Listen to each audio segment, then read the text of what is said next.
আমাদের দেশের যে ক্ষমতার চেয়ারগুলো রয়েছে সেই চেয়ারগুলো কি অভিশপ্ত? এই চেয়ারগুলোতে যারাই বসে সবার কথার টোন একই ধরনের হয় কেন? আমাদের বাণিজ্য উপদেষ্টা শেখ বশিরউদ্দিন তিনি বলতেছেন যে বাজার ঠিক করতে আলাউদ্দিনের চেরাগ নেই। এই কথা বলতেছেন আমাদের বাণিজ্য উপদেষ্টা। তিনি কি বলতেছেন একটু শেয়ার করি আপনাদের সাথে। বাণিজ্য উপদেষ্টা শেখ বশিরউদ্দিন বলছেন চালের দাম বেড়ে যাওয়ায় মানুষের কষ্ট হচ্ছে, এটা অস্বীকার করার সুযোগ নেই, তবে এ সমস্যা সাময়িক।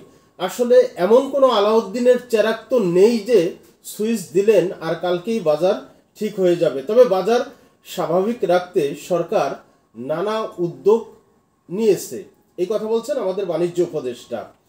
আচ্ছা, এই সমস্যা সাময়িক, সরকার সমস্যা নিরসনে নানা উদ্যোগ নিয়েছে, এই কথাগুলো এমন কোনো মানুষ নেই যে 2-4 হাজার বার শোনেন নাই। এই কথাগুলো শুনতে শুনতে আমাদের কান তো ঝালাপালা। তাই তো আমার মনে হয় যে ক্ষমতার চেয়ারগুলো কি অভিশপ্ত? এখানে যে বা যারাই বসে তাদের কথার সুর কিন্তু একই সুরে বাজে। কারণটা কি? তাহলে আমাদের এই ক্ষমতার চেয়ারগুলো কি অভিশপ্ত? আল্লাহ হাফেজ।